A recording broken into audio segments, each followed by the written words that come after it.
This program is brought to you by Emory University.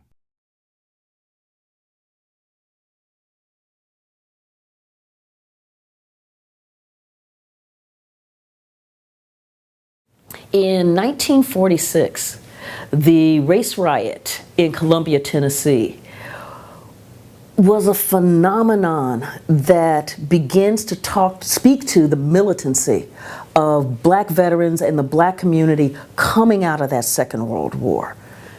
What happened is, and many of these things start off as something really simple. What happened was a woman named Gladys Stevenson, a black woman, wanted to get her radio repaired. She took it to a shop. The guy told her it was going to cost so much to get it fixed, and it would be done by such and such a date. She goes back to pick it up. He tells her it's going to cost more. She's like, I don't have that kind of money. He's like, yeah, it bees that way sometimes. And so they go back and forth, back and forth. Then he sells her radio, and then he tells her it's going to cost more for her to get it back from the guy that he just sold it to. Next time she comes in with her son, who's a Navy veteran, because when she gets the radio, it doesn't work. He's cut off the electric cord and the batteries don't work. And he's charged her double the price that he originally said it was going to cost. They get into a heated argument. In this heated argument, it looks like one of the assistants is getting ready to smack the woman. And this veteran, let me be real clear, this veteran used to box. This veteran was not going to let somebody smack his mother, and he steps in between. And the fact that you have a black man in Tennessee in 1946 basically stepping up saying, oh no, you are not going to lay your hands on my mother. Come on, Mom, let's go. And so she's walking out. The son is walking out. The man is so angry, he bam! And he hits the veteran in the back of the head. Now, veteran doesn't go down. Veteran turns around and it's like, oh, snap, bam! And the battle is on. He's pounding him, pounding him, pounding him. They go through a glass window. This is 1946. You get a black man hitting a white man, going through a glass window. As they go through the glass window of the radio shop, whites are around looking, going, what is this? What is this? And so a few more whites go in there to try to beat on the veteran because, my God, you've got a black man hitting a white man. This is absolutely criminal. Well, when the mother sees folks attacking her son, she's like, oh, that's my baby boy. Now, that's my baby boy. She comes after him she picks up one of those shards of glass and she starts slashing. They both get pounded. They both get arrested. And the lynch mob is like, oh, We're going to have to do something here. These folks have gotten a little too uppity. Who do they think they are? Talking back and hit. Did you see what they did to poor Bo over there? Oh, that unacceptable. Unacceptable. And you start getting this milling around of the crowd around the jail. Well, the black community sees the milling around, starts hearing the word, we're going to get a rope, we're going to get a rope, we're going to get a rope. And they start moving. They work to get the son and the mother out of Columbia, Tennessee. The lynch mob is coming. Black folks start organizing. Because one of the things, we think of like Martin Luther King and nonviolence, but one of the things is that there has been a tradition in the black community of self-defense. And so what they do is they get their shotguns, because remember, this is the South, everybody's got a gun. They get their shotguns, they get their rifles, they get their pistols, and they start taking up purchase on top of the buildings in the black community, the area known as the Bottoms or Mink Slide.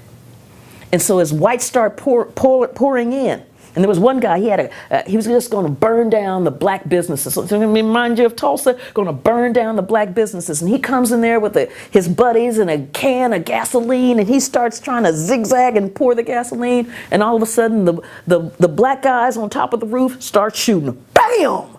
Bam! It's like, did black folks just shoot at white folks? Did we just get shot? Wait a minute.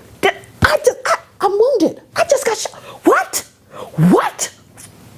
So the wounded whites get pulled out, and it's like, oh my God, what are we going to do? What are we going to? And the crowd is coming. The crowd is coming.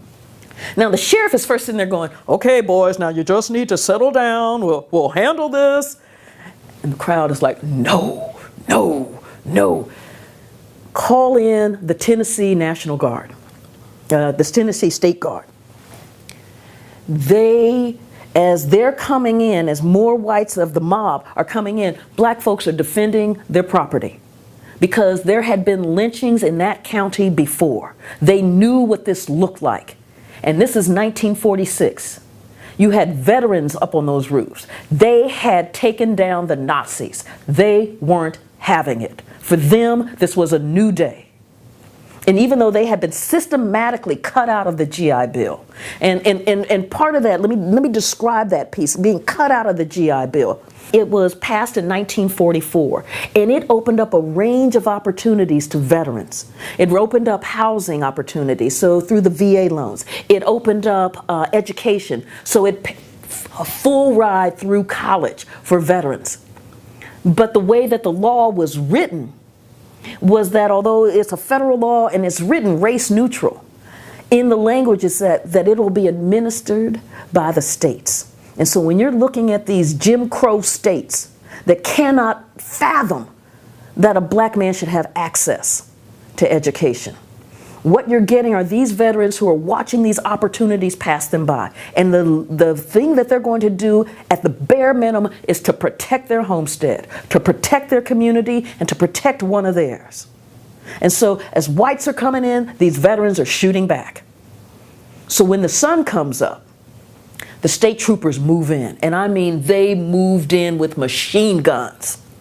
Moved in and started rounding up. They call you were brave last night. Are you brave this morning? Because we're getting ready to take you down. At the very end, you get beatings, shootings. About 25 African Americans are arrested for attempted murder. Now, I see self-defense. What Tennessee saw was attempted murder for shooting at the guys who were trying to burn down the black neighborhood, for shooting at the mob that is trying to go in and destroy the black neighborhood. Well, these Tennessee stormtroopers basically did that as they went rummaging through the black business section, looking for the guns, looking for the rifles. Well, they weren't finding too much.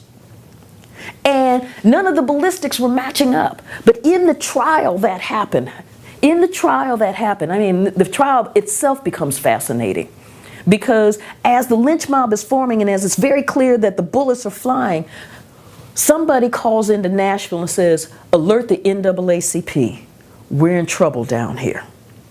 The NAACP then sends its attorneys to help these 25 black men who have now been arrested for attempted murder, charged, indicted for attempted murder. The defense was absolutely brilliant. I mean, brilliant. Z. Alexander Luby, who was the black attorney out of Nashville, one of the first things he did was to begin to challenge the jury. You know, what they call that voir dire process, where it's like, do you have any biases against black folks? Do you really think that you can be fair and impartial? No. Next. Do you really? Next. Are you a member of the Klan? Well, yeah, next. I mean, and so to find them, you can't make this stuff up. So by the time they were able to get 12 jurors who could be impartial, and then because the state's case was so weak, they didn't have the evidence. And Z. Alexander Luby is arguing, this is self-defense. This is one of the basic rights that we know of as Americans. We honor this. We cherish this. In the first round, 23 of the 25 men were found not guilty. Yeah. Now you had the other two. Thurgood Marshall, from the head office of the NAACP, comes down to take part in this case for the final two. They, again, laid out a brilliant, beautiful strategy. It so infuriated the law enforcement folks in Columbia, Tennessee. That what they did was, after the end of the trial, Z. Alexander Luby, Thurgood Marshall, who would become the first black Supreme Court Justice of the United States, and two other men are in a car, and they're leaving Columbia. And they're like, whew, man, that was, almost like, yeah, that wasn't bad. Yeah, okay, this is good. Cops pull them over. Well, they think it was the cops because they were in plain clothes. And the cars were unmarked. But when you get that kind of, they're close behind you, so they pulled over. First thing they did was they're looking in the car for open containers, convinced that somebody's been drinking. They went and bought some Coca-Cola at the local store, but they weren't drinking hard liquor. There's no booze in the car. So cops were like, get in the car. Oh, man, didn't find any moonshine, didn't find any wine, didn't find any whiskey. They drive a little bit further. Cops pull them over again. Let's see your license. They ask Thurgood Marshall. Thurgood Marshall hands over his license. Man, it's not expired. There's nothing wrong with this license. Man, there's nothing we can get him on. He gets his license back, drives a little bit further. Then cops pull him over a third time. In this third time, they're like, you're driving drunk. It's like, I've had some water and I've had some Coca-Cola. Yeah, you look drunk to me. Get out of the car. They pull Thurgood Marshall out of the car, throw him into their car. Now, there's a white guy in the car named Harry Raymond. And he looks up and he's like, wait a minute. They're not going back to the city to arraign him or to arrest him or anything like that. They're driving off into the woods. So he hops over and he starts following the cars that have Thurgood Marshall in them. They look up, they turn right, he turns right. They turn left, he turns left. They slow down, he slows down. They speed up, he speeds up. And he's thinking, they're going to lynch him. They're taking him off into the woods to lynch him. They're going to lynch Thurgood Marshall. My God, they're going to lynch Thurgood Marshall. Finally, they turn this way, he turns this way. They stop the car. He stops the car. He gets out there, they're like, what are you doing? Cops are, what are you doing? And he's like, I know what you're planning, and I'm not going to let you do it. They said, what? What? He said, I know what you're planning. And you begin to think about this. You really have no backup. I mean, you are out here in the woods in Tennessee. You are dealing with men who are strapped. They have guns. You don't. This is nothing but the sheer, raw courage of principle and doing whatever. I'm not going to let you do it. They're like, fine. Here. When they tried to then get Thurgood arraigned for, so they don't actually turn him over, they turn back around and go to the city. And then they try to arrest him for drunk driving. Judge looks at him and said, this man's not true. Come on, y'all. Dismissed. Let him go. But in that one moment, you in fact see so much about the role of law enforcement in the South that doesn't enforce the law. Another strain of law enforcement is like, come on, y'all. There's some element of the Constitution we have to uphold.